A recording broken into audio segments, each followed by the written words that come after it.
Good day, fine people. A very warm welcome to you. My name is Nick on the Commodore 64. As we look at this intro, yes, the game is Akari Warriors, a run and gun published by Elite in 1988 and based on the arcade cabinet from SNK in 1986. It's a 1 to 2 players, but as usual, I'm the only player here, so let's see how we get on here. We've already reviewed the game on the Atari 2600, believe it or not, the ZX Spectrum and the Commodore Amiga. They were pretty difficult, and I did really need a player too, but as I say, let's see how I get on. Dodgy gameplay, nonsense chat, trying to represent how you would have got on your first or second go as a newbie. Good colour in this one. Right, go. Music playing, although you can turn that off if you want, just for sound effects on their own. Get points for that. So basically, you need to rescue the town of Akari by going over a number of stages. If you hold the fire button down, it will release a bomb. There we go, up and down the screen, and just pick off these enemies as you can do.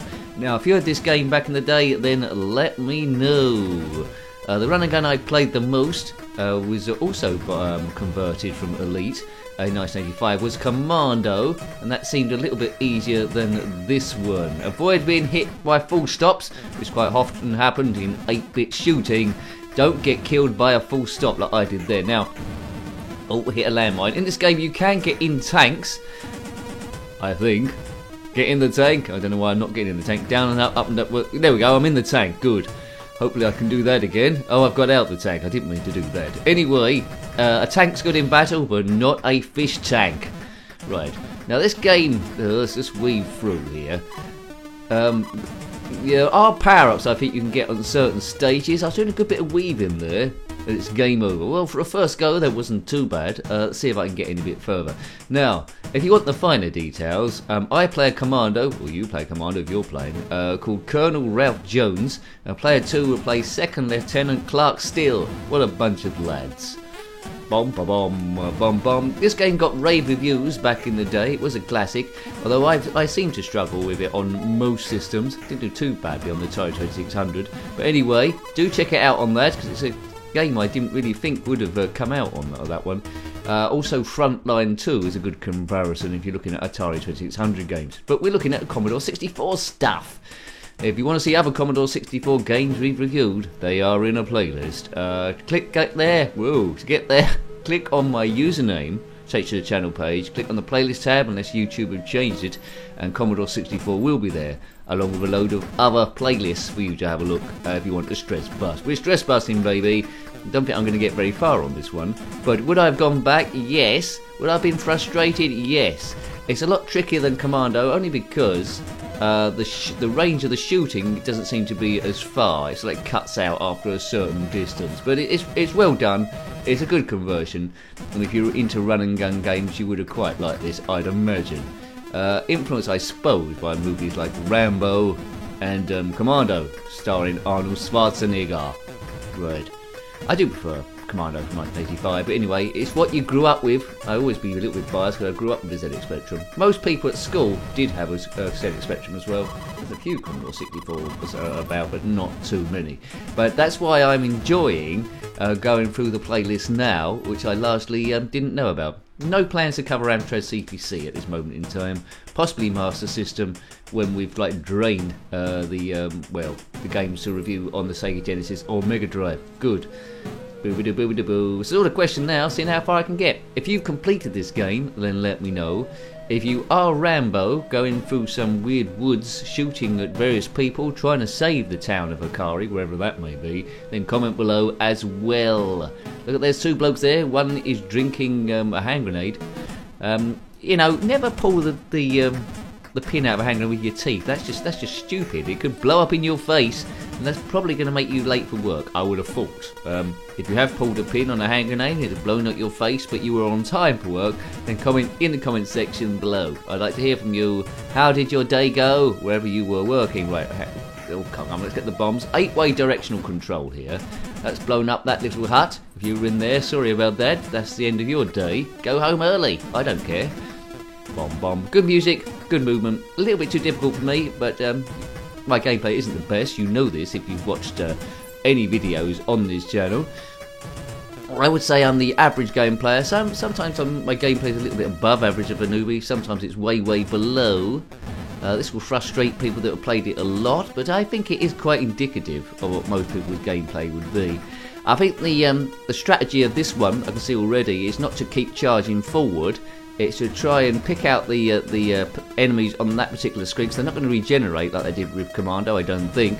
To shoot all them and then move a little bit of the screen scrolling up. A bit like a Golden Axe, where you just gradually scrolled horizontally. So there wasn't too many people shooting at you. So this is the next wave. So just consider it as waves of people, and then you'll gradually go up the screen, Mr. Bean. Right, Biff. Right, there's the 2 tanks there. Very small tanks. I find it very hard to get in those. I think you can blow those up too. Right. They do a little dance when you shoot these fellas. There we go. Little dance, little spin round like Michael Jackson. Do. Annie, are you okay? Are you okay, Annie? Well, no, you're dead. Right. Has that got him? That's got him. Oh, how'd you get in there? Fire button, space bar. I'm doing all sorts of stuff. You probably know a bit better than me. And that tank's got a bit of strength. Another run and gun on the Spectrum and Commodore Amiga. I'm sure it made it to Commodore 64. You can probably tell me is Fernandez Must Die. He can get into tanks in that one as well. Put your favourite vertical scrolling run and gun below. Dogs of War was a good one on the Commodore Amiga. That sometimes went horizontal as well. But put your favourite one below. And also, don't limit yourself there. Put your worst one. Put your favourite one and your worst one. We might have reviewed it. We might not have done. Dum. I don't think I'm going to get off level 1, am I, anytime soon. I can't remember in the other reviews how far I got. Probably somewhere similar. But this is the strategy. If they fire at you, it's very hard to get out of the way. But like a real bullet, I suppose. Right. Let's at least try... Oh man, landmine disaster. Let's at least try and get to the river section a bit further. Oh, it's game over, dudes. Right, what do you reckon? One last go? One last go to get it. Scrolling is quite good. It's pretty smooth all the way round. It's a good conversion for 8-bit. I think it's probably better than the ZX Spectrum version. I hate to say it, but it probably is. Sacrilege. Well, you know, as an adult, I've become more despairing with my views. I won't just focus... I'll tell you the truth, what I think. I won't say the Spectrum's better at some games just because I owned a Spectrum, and vice versa. It's a mix between the two, but Spectrum for me has got a bit of charm because it's got that nostalgia thing. I haven't got much nostalgia for Commodore 64, but you know, it's good. I like seeing it. Very brown palette at times, or purpley palette, but it's a good mix of colours. Spectrum is a bit garish, some people say, but it's what I got used to. Right, I've played like a nincompoop there, talking about Spectrum colours. Let's move on, King Kong. Right, there's our crash plane. We crashed somewhere. I'm the only person in this, so obviously I'm a duff pilot. Maybe we've been shot down by some strange rocket thing. As I say, you can turn the music off if you want to, but I won't, because it's epic music. On the Commando and the Commodore 64, we have reviewed that, if you want a comparison. We've also reviewed, there's like an arcade homebrew version a bit later on. Gave you a bit of extra that reskinned the graphics a little bit, and that was rather cool. And they did at the same time, they did it with Ghosts and Goblins, which was pretty magnificent. Another very, very tricky game. Mind you though, Ghosts and Goblins I got a bit further than I did with this, so yeah, maybe. It's like a thinking running gun, this, I suppose. You've got to think your strategy. You can't just blast forward. And the Commando only really got difficult normally near the end when you got the big fortress where all the soldiers are piling out. This is difficult straight away, but you know, if you know the patterns, just focus on one guy at a time. If you know the patterns, you can move forward. So I like this game. As a kid, though, I think it would have frustrated me silly. But as an adult, I can respect it. Got quite far on the Atari 2600 version because, you know, it can't recreate everything. I've never played the arcade cabinet, but I've seen it in action. That looked like a mighty fine machine. I certainly would have put a lot of money in that back in the day just to continue on. Unlimited continues if you've got unlimited change in your pocket. The only problem with having too much change in your trousers is if you get chased by a dog or someone, your trousers could fall down. Or a polar bear. Your trousers fall down around your ankles, you trip up and the polar bear eats you. Have you ever been down the arcade with too much change in your trousers, run away from a polar bear and the trousers have fallen down, wrapped around your ankles, you tripped up and got eaten by the polar bear? Then comment in the comment section below. I'd love to hear from you. Right, it's all about different experiences really, isn't it? A lot of people that wouldn't have happened to. Right, bomb. In the tank, Frank. Oh, come on. Oh. Come on, get in there. Nincompoopry. Oh, that landmine. I don't want to get involved with that. Don't tread on landmines. Right, there's a way of getting into that tank. I'll probably make it a whole lot easier for myself, but we won't. Because I can't work out how to get in. Right, hang on a minute. Right, I'm doing tactics here. Biff. Boff. Boopity biff boff. No full stop's going to kill me today. Or maybe it will. Sideways hand grenade? Maybe.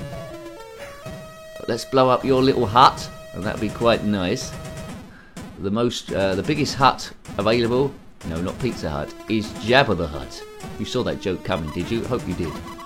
Oh, landmine crazy. Right, I've gone a little way without dying here. Maybe I am getting better. That landmine's right in the wrong place. It's forced me out of my little cubby hole. Oh, God. There goes the dancing troupe. Maybe they're Major Reds. Let's move through here. Oh, man. God, this is going well. Oh, no. It's going well. Then I went on a mine thing. God, there's loads of them. What's that? Right, this is the furthest we've got so far. Blown up the helicopter. Good. Oh, I just gotta risk going through here. We're through. Good. We're into the watery bit. This is the furthest I'm going to get today. I guarantee it. So if you've watched this far into the video, well done. Nick got to the watery bit at least. Right, here we go. He's sunk in the water as we got in, so I at least got my feet wet before it was game over Big Nose. Well done, I get my feet wet, and that's a sign of a good review. If you ever do a review and manage to get your feet wet, then that is the best you can do. Right, one last go for luck, but I will just be a bit cavalier with it. You've seen how it plays, you've seen the graphics, you've seen the sound. Hopefully it's giving you a bit of reflection, a bit of memories wherever you want to track it down. I would say do track it down, but don't get too frustrated, because it's a lot more difficult than Commando on the ZX Spectrum, also converted by Elite in 1985. This is 3 years later. Well done, Elite. You did some good conversions. You did. Not like US Gold on the Commodore Amiga. Those slacky lazy boys. That's lazy boys, not lady boys. So I'm never in their office. It might have been either. I don't know. Bomb, ba bomb, bomb, bomb, bomb, bomb, ba bomb. Right, go, go, go. That was a job as a kid, wasn't it? You wanted to be a reviewer in a magazine. I think I applied once, but I was only about 12, and I never got a response. But anyway, I suppose they wanted a 12-year-old talking stupid. They might want an adult talking stupid, but there's no magazine now. It's all on the internet land. It's game over again. Well, not a bad game. Got rave reviews back in the day. I would have struggled with it and kept going back to Commando on the Spectrum, but a lot of people would have loved the thing. So it's fair to say that's okay. It's not bad. Good conversion. So I hope you liked having a look at that one. That was Akari Warriors on the Commodore 64, published by Elite in 1988, based on the arcade canon from SNK in 1986, 2 years earlier, for those people that are duff at maths. If you've got any comments about this game, similar games, or anything retro, by all means put that in the comment section below. You're always more than welcome. Until next time, take great care of yourself, and a very fond goodbye. Goodbye. Have you ever been down the arcade with too much change in your trousers, run away from a polar bear and the trousers have fallen down, wrapped round your ankles, you tripped up, got eaten by the polar bear? Then comment in the comment section below. I'd love to hear from you. In the tank, Frank.